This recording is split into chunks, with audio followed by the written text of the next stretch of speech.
ಚುನಾವಣಾ ಆಯೋಗ ಅನುಮತಿ ನೀಡದಿರುವುದು ಬರ ಪರಿಹಾರ ವಿಳಂಬಕ್ಕೆ ಕಾರಣ, ನಿರ್ಮಲಾ ಸೀತಾರಾಮನ್. ಬೆಂಗಳೂರು, ಕರ್ನಾಟಕಕ್ಕೆ ಬರ ಪರಿಹಾರ ವಿಳಂಬವಾಗಲು ಕೇಂದ್ರ ಸರ್ಕಾರ ಕಾರಣವಲ್ಲ. ಉನ್ನತಾಧಿಕಾರ ಸಮಿತಿ ಸಭೆ ನಡೆಸಲು ಕೇಂದ್ರ ಚುನಾವಣಾ ಆಯೋಗ ಅನುಮತಿ ನೀಡದಿರುವುದು ಬರ ಪರಿಹಾರ ವಿಳಂಬಕ್ಕೆ ಕಾರಣ ಎಂದು ಕೇಂದ್ರ ಹಣಕಾಸು ಸಚಿವೆ ನಿರ್ಮಲಾ ಸೀತಾರಾಮನ್ ಅವರು ಶನಿವಾರ ಹೇಳಿದ್ದಾರೆ. ಇಂದು ಬೆಂಗಳೂರಿನಲ್ಲಿ ಸುದ್ದಿಗೋಷ್ಠಿ ಉದ್ದೇಶಿಸಿ ಮಾತನಾಡಿದ ಕೇಂದ್ರ ಸಚಿವೆ, ಕರ್ನಾಟಕ ಸರ್ಕಾರ ಅಕ್ಟೋಬರ್ನಲ್ಲಿ ಬರ ಪರಿಹಾರಕ್ಕೆ ಪ್ರಸ್ತಾವನೆ ಸಲ್ಲಿಸಿದ್ದು, ಅಂತರ ಸಚಿವಾಲಯದ ಕೇಂದ್ರ ತಂಡವು ಇಲ್ಲಿಗೆ ಬಂದು ಸ್ಥಳ ಪರಿಶೀಲನೆ ನಡೆಸಿದೆ ಎಂದು ವಿವರಿಸಿದರು.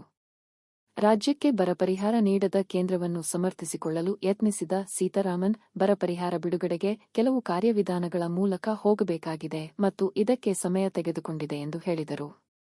ಅಂತರ ಸಚಿವಾಲಯದ ಅಧಿಕಾರಿಗಳ ತಂಡ ರಾಜ್ಯದಲ್ಲಿ ಬರ ಪರಿಸ್ಥಿತಿ ಕುರಿತು ಅಧ್ಯಯನ ನಡೆಸಿ ಸಲ್ಲಿಸಿದ ವರದಿಯನ್ನು ಕೃಷಿ ಮತ್ತು ಗೃಹ ಸಚಿವಾಲಯ ಪರಿಶೀಲನೆ ನಡೆಸಿದ್ದವು. ಆದರೆ ಅಷ್ಟರಲ್ಲೇ ಚುನಾವಣೆ ಘೋಷಣೆಯಾಯಿತು. ಮಾದರಿ ನೀತಿ ಸಂಹಿತೆ ಜಾರಿಗೆ ಬಂದ ಹಿನ್ನೆಲೆಯಲ್ಲಿ ಮಾರ್ಚ್ 28ರಂದು ಉನ್ನತ ಮಟ್ಟದ ಸಮಿತಿ ಸಭೆ ನಡೆಸಲು ಪೂರ್ವಾನುಮತಿ ಪಡೆಯಲು ಕೇಂದ್ರದ ಅಧಿಕಾರಿಗಳು ಚುನಾವಣಾ ಆಯೋಗಕ್ಕೆ ಪತ್ರ ಬರೆದಿದ್ದಾರೆ. ಬರ ಪರಿಹಾರ ಮಂಜೂರಾತಿಗೆ ಸಂಬಂಧಿಸಿದಂತೆ ಚುನಾವಣಾ ಆಯೋಗದ ಅನುಮೋದನೆಗೆ ಕಾಯಲಾಗುತ್ತಿದೆ ಎಂದು ನಿರ್ಮಲಾ ಸೀತಾರಾಮನ್ ತಿಳಿಸಿದರು. ಕರ್ನಾಟಕ ಮಾತ್ರವಲ್ಲ, ತೆಲಂಗಾಣ, ತಮಿಳುನಾಡು ಹಾಗೂ ಸಿಕ್ಕಿಂ ಸೇರಿದಂತೆ ಹಲವು ರಾಜ್ಯಗಳಿಗೆ ವಿಪತ್ತು ಪರಿಹಾರ ನಿಧಿಯಡಿ ನೆರವು ನೀಡುವ ಪ್ರಸ್ತಾವನೆಗಳು ಉನ್ನತಾಧಿಕಾರ ಸಮಿತಿ ಮುಂದೆ ಬಾಕಿ ಇವೆ ಎಂದು ಹೇಳಿದರು. ಬೆಂಗಳೂರಿನಲ್ಲಿ ಕುಡಿಯುವ ನೀರಿನ ಸಮಸ್ಯೆ. ಬೆಂಗಳೂರಿನಲ್ಲಿ ನೀರಿನ ಸಮಸ್ಯೆ ಪ್ರಸ್ತಾಪಿಸಿ ಸಿದ್ದರಾಮಯ್ಯ ಸರ್ಕಾರದ ವಿರುದ್ಧ ವಾಗ್ದಾಳಿ ನಡೆಸಿದ ನಿರ್ಮಲಾ ಸೀತಾರಾಮನ್, ಕರ್ನಾಟಕದಲ್ಲಿ ಕಾಂಗ್ರೆಸ್ ಅಧಿಕಾರಕ್ಕೆ ಬಂದಾಗ ನೀರಾವರಿ ಮತ್ತು ನೀರಿಗೆ ಸಂಬಂಧಿಸಿದ ಅನೇಕ ಯೋಜನೆಗಳು ಸ್ಥಗಿತಗೊಂಡಿವೆ ಎಂದು ಆರೋಪಿಸಿದರು. ಬೆಂಗಳೂರು ನೀರಿನ ಸಮಸ್ಯೆಯಿಂದ ಬಳಲುತ್ತಿರುವುದು ತುಂಬಾ ಕಳವಳಕಾರಿ ಮತ್ತು ದುಃಖಕರ ವಿಚಾರ. 20,000 ಕೋಟಿ ಮೊತ್ತದ ನೀರಾವರಿ ಯೋಜನೆಗಳು ಸ್ಥಗಿತವಾಗಿವೆ. ಬೆಂಗಳೂರಿನಲ್ಲಿ ಕುಡಿಯುವ ನೀರಿನ ಸಮಸ್ಯೆ ಇದೆ. ರಾಜ್ಯಾದ್ಯಂತ ನೀರಿನ ಸಮಸ್ಯೆ ಸೃಷ್ಟಿಯಾಗಿದೆ.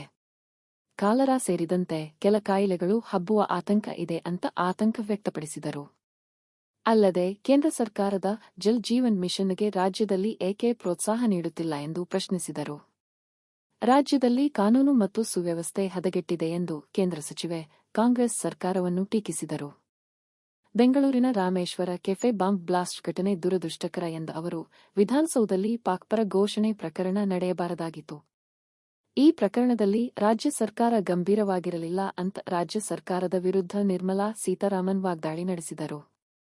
ಇದೇ ವೇಳೆ ಆರೋಗ್ಯ ಸಚಿವ ದಿನೇಶ್ ಗುಂಡೂರಾವ್ ವಿರುದ್ಧ ವಾಗ್ದಾಳಿ ನಡೆಸಿದ ಕೇಂದ್ರ ಸಚಿವೆ, ಹಿಂದೂ ಭಯೋತ್ಪಾದನೆ ಎಂಬ ಪದವನ್ನು ಸೃಷ್ಟಿಸಿದ ಅದೇ ಪಕ್ಷಕ್ಕೆ ಸೇರಿದ ಜವಾಬ್ದಾರಿಯುತ ಸಚಿವರು ಈಗ ಸಾಕ್ಷಿಯ ಗುರುತನ್ನು ಬಹಿರಂಗಪಡಿಸಿದ್ದಾರೆ. ಇಲ್ಲಿನ ಆರೋಗ್ಯ ಸಚಿವರು ಪ್ರಕರಣದ ಸಾಕ್ಷಿಯೊಬ್ಬರ ಮಾಹಿತಿ ಬಹಿರಂಗಪಡಿಸಿದ್ದು ಸರಿಯಲ್ಲ. ಸಾಕ್ಷಿಗಳ ರಕ್ಷಣೆ ಮಾಡಬೇಕೆಂಬ ಕನಿಷ್ಠ ಜ್ಞಾನ ಇಲ್ಲವಾ ಇವರಿಗೆ? ಜವಾಬ್ದಾರಿ ಇಲ್ವಾ ಎಂದು ಆಕ್ರೋಶ ವ್ಯಕ್ತಪಡಿಸಿದರು.